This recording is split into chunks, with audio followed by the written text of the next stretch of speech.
how could an empire so vast, I mean, so incredibly sophisticated, Hmm. with engineering marvels that are still standing today, how could it just fall? Right. We're talking about the Roman Empire, obviously, a society that shaped so much of our modern world. It's a question that's really captivated minds for centuries. It really has.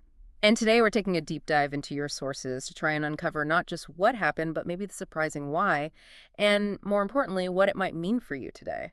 That's exactly right. Our mission here is to really pull out the most important insights from the material you provided us with. Think of this as um, your shortcut to understanding Rome's huge legacy Okay. and the complex, sometimes kind of counterintuitive reasons behind its decline. Yeah. We're hoping for those aha moments, Yeah. and those timeless lessons that go way beyond just ancient history. Okay, let's dive in then. Before we get into the unraveling, we really need to appreciate the sheer genius of Rome at its peak. It wasn't an overnight thing, obviously. It grew from just a small town on the Tiber River. Yeah, pretty humble beginnings. But by the 1st century AD, this thing ruled huge swaths of Europe, bits of Africa, Asia. It wasn't just powerful, it was like the center of the known world for politics, trade, culture, everything. It's pretty compelling, and we consider that at its height, the Roman Empire was home to over 60 million people. The scale of their ambition and just their execution, it was really unmatched. 60 million. Wow. Yeah, think about their infrastructure. The Roman roads, for instance. They weren't just paths. They were like meticulously engineered arteries Right. connecting these really distant lands for soldiers, merchants, messengers.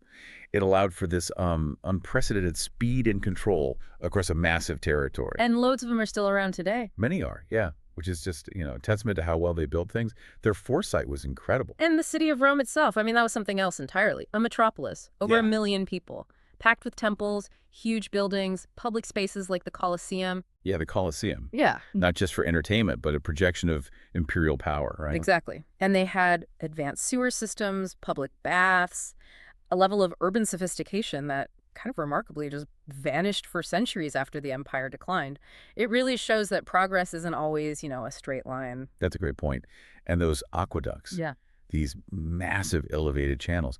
It wasn't just about bringing water. It represented the incredibly complex infrastructure needed to keep such a huge city going. Sustaining 1 million people back then, it boggles the mind. It really does. And, beyond the physical stuff, Roman law and order created this period of relative peace, the famous Pax Romana. Right, the Roman peace. Nearly 200 years of stability, roughly, from Augustus to Marcus Aurelius. And this stability, it wasn't an accident. Their legal legacy profoundly shaped modern systems. Yeah. It introduced some really radical concepts for the time. Like what? Well, like the idea of people being treated equally under the law, written codes, the critical role of independent judges in actual legal debates. This wasn't just about governing day to day. It was like laying the philosophical groundwork for justice itself. So a framework of peace, incredible legal innovation. But the image most people probably have is the legions, right? The military might. How did that fit into this golden age? Oh, the military was absolutely central. One of the most powerful forces in the ancient world, no question. Their legions were more than just soldiers. They were these highly disciplined professional units, Yeah. trained not just for fighting, but also for engineering, logistics, that sort of thing. They weren't just protecting borders. They were the main tool for expanding territory and, crucially, for maintaining that Pax Romana you mentioned. So it all connects. Absolutely. This blend of combat readiness and logistical skill was pretty unique for the time. And their cultural achievements are still felt today, aren't they? You mentioned education. Yeah, wealthy Roman families really valued education. They'd often hire Greek tutors for philosophy, maths, history. Writers like Virgil, with his epic Aeneid. Yeah. He wasn't just telling stories. He was crafting these foundational myths, Yeah. really designed to legitimize Rome's whole imperial destiny. Kind of like propaganda almost. In a way, yeah. Sophisticated propaganda. Sculptors made these incredibly lifelike statues, often serving a political purpose too. Architects designed buildings with this perfect symmetry. Even their complex religion, with all its gods, that eventually gave way to Christianity. Which became the official state religion, right? A Yeah. massive A shift. fundamental shift, yeah. Changed the course of Western civilization entirely. Yeah. So in pretty much every aspect, Roman life at its peak aimed to project power, beauty, control. It really seemed unchallengeable. It sounds like it. A golden age, truly. It did. Yet, if you step back a bit, you start to see that even during this supposed golden age, these subtle but pretty significant cracks were starting to form just beneath the surface, problems that would eventually unravel this whole magnificent structure. That's such a crucial point, because great empires rarely fall because of just one big thing, do they? It's usually this slow, painful unraveling, an accumulation of lots of small failures. Exactly. Even when it looked strongest, Rome was kind of planting the seeds of its own decline. Okay, so we've seen the glory. Let's start looking beneath that shiny surface now, because even when it seems so strong and organized, the issues that would eventually bring it down, they had already begun to fester, hadn't they? They really had. And one really striking aspect was just the sheer burden of the empire's immense size. It stretched all the way from, misty Britain down to the deserts of Syria. Yep. It just became incredibly difficult to control effectively. I can only imagine the logistics. Like, how long would it take for a message to even get across? Weeks, easily, even with their amazing road network. So if a rebellion started or an invasion began way out in some distant province, The emperor might not even hear about it for ages. exactly, way too late to mount an effective response. And this communication lag, it naturally led to provincial governors acting pretty independently, sometimes just ignoring orders from Rome altogether. Which must have weakened the central authority, right? Deeply eroded it, yeah. And that very sprawl, that massive size, it directly contributed to huge economic strain. Constant warfare, which is kind of what happens when you keep expanding. Yeah, it costs money. A lot of money. Exorbitant military spending.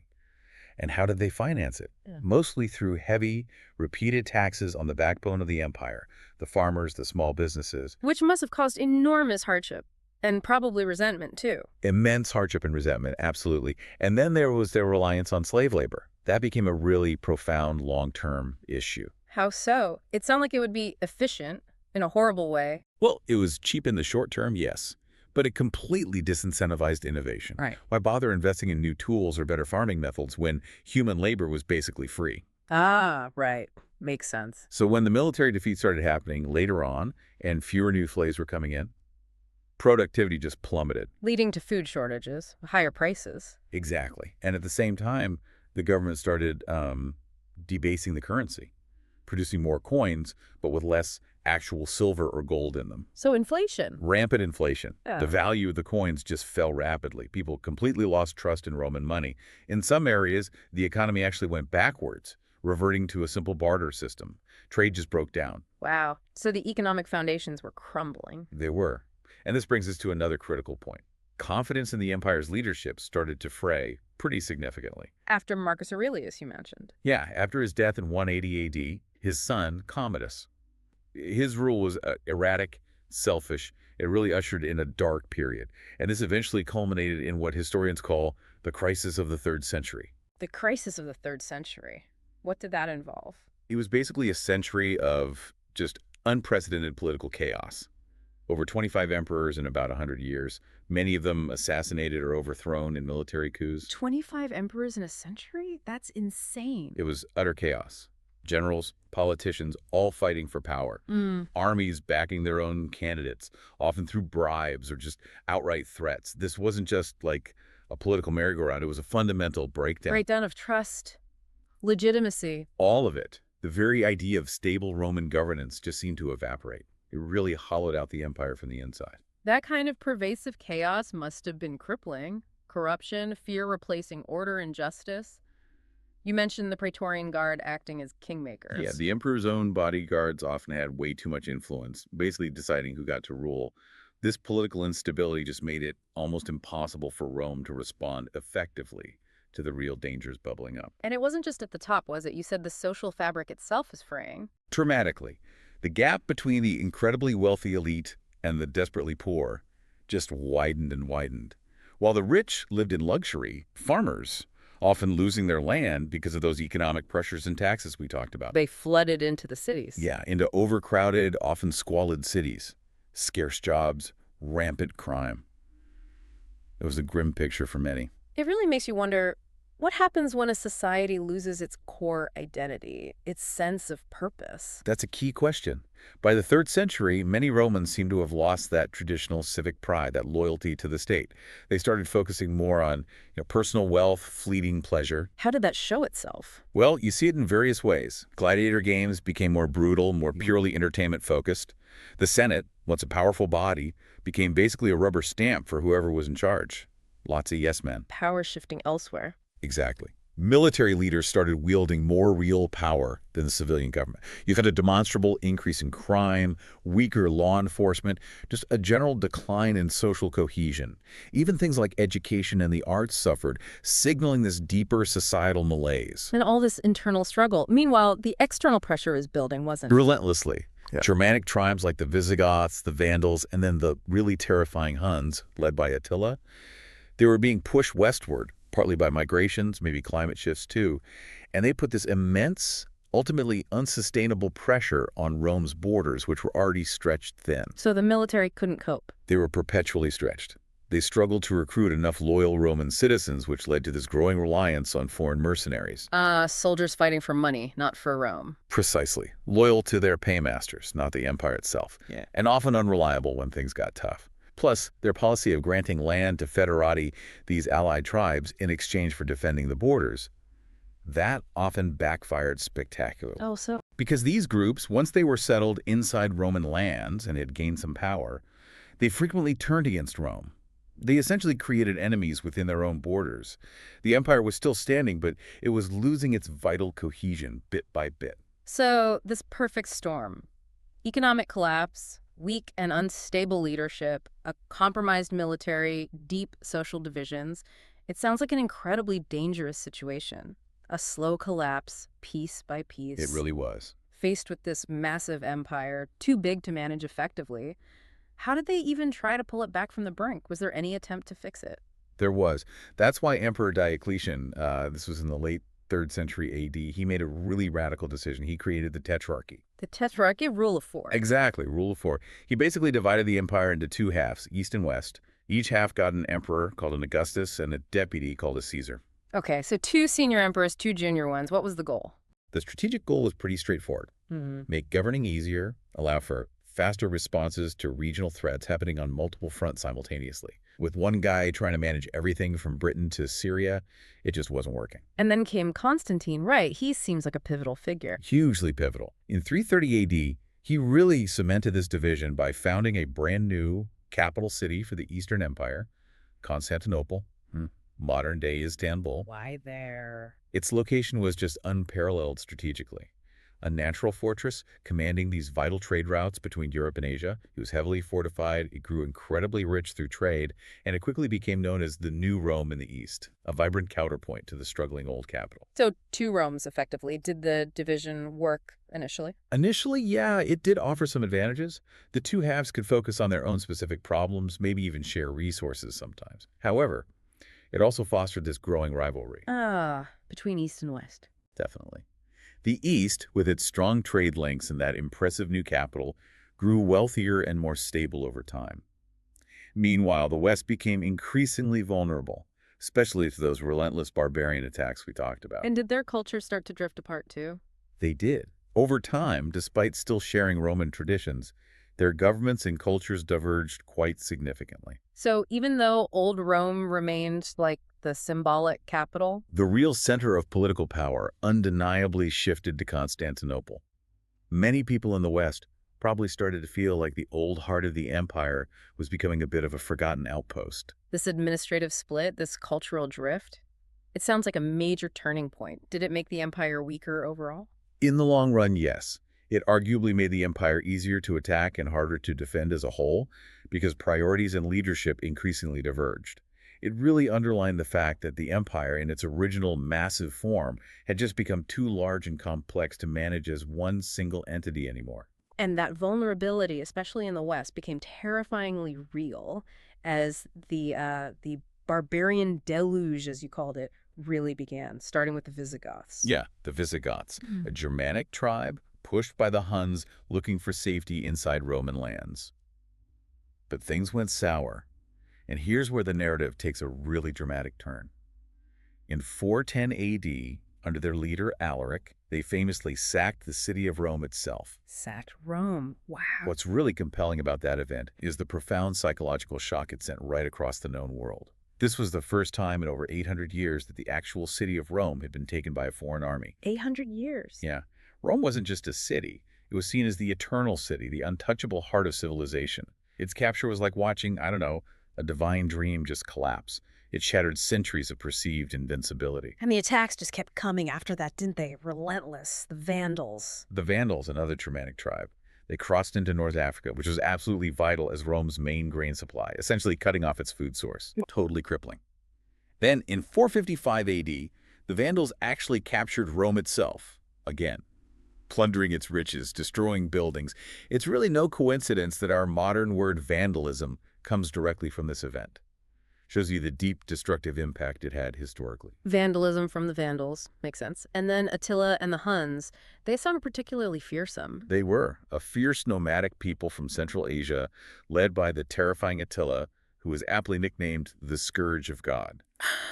Their brutal raids across Europe didn't just inflict damage directly, they caused this massive chain reaction, pushing other Germanic tribes further and further into Roman lands to overwhelm their defenses. It really sounds like the Roman military was just utterly stretched beyond its limits by this point, unable to defend every border against these kinds of coordinated, persistent invasions. Completely. And that reliance on unreliable mercenaries we discussed, and the federati policy, it all ultimately backfired. These very groups often turned their formidable fighting skills against Rome when it suited them. So the solutions became part of the problem. In many ways, yes. And don't forget, the internal political instability back in Rome itself only made things worse, distracting the government from these truly existential threats on the borders. So when do historians mark the actual end? The final act? The final act for the Western Roman Empire is often dated to 476 AD. That's when the last Roman emperor in the West, a young man, ironically named Romulus Augustulus. Romulus like the founder, and Augustulus like a little Augustus. Exactly. Kind of poignant, isn't it? He was overthrown by the Germanic general Odoacer. Now, this event wasn't like a sudden cataclysmic explosion, but it marked the formal end of Roman political power in the West, a final chapter in a very long decline. But crucially, the story of Rome doesn't just stop there in 476, does it? Because the eastern half carried on. Absolutely, that's a vital point. The Eastern Roman Empire, which historians later call the Byzantine Empire, didn't just survive. It flourished for nearly another 1,000 years after the West collapsed. 1,000 years? How did they manage that? Well, Constantinople's strategic location, its incredible walls, a powerful navy, these helped it resist the kinds of invasions that overwhelmed the West. And crucially, they preserved so much of the Roman legacy. Like Roman law. Exactly. Emperor Justinian, in the 6th century, codified Roman law in his Corpus Juris Civilis. This became a foundational text for many modern legal systems in Europe and beyond.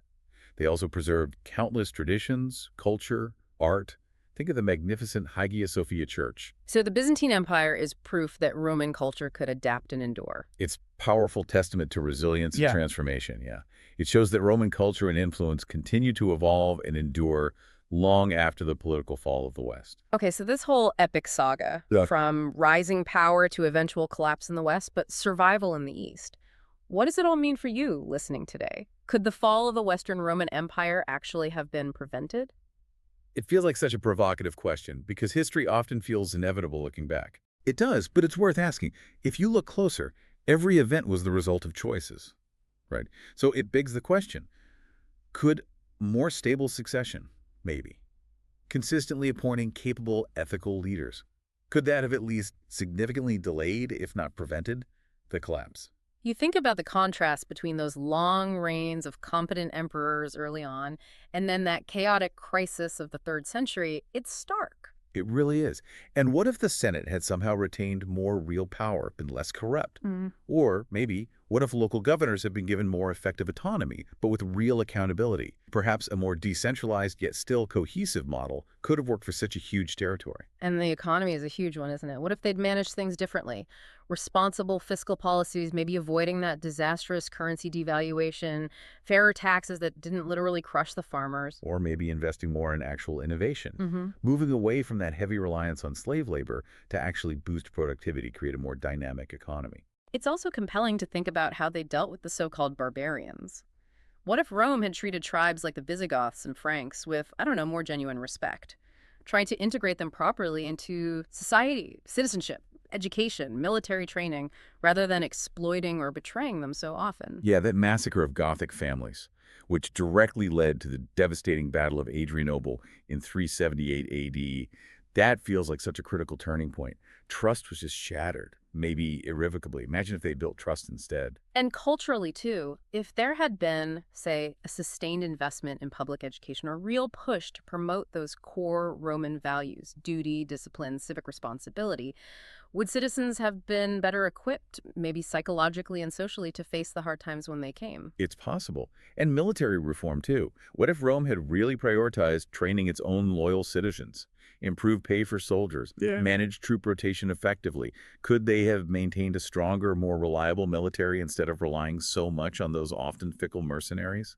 The very survival of the East, the Byzantine Empire, for another 1,000 years, it really does show that adaptation and endurance weren't impossible for a Roman state, doesn't it? It strongly suggests it wasn't impossible, yeah. So, while maybe a perpetual empire is just a fantasy, it seems clear that the West's decline could certainly have been significantly delayed, maybe by centuries, with better governance, fairer laws, stronger leadership, much smarter diplomacy.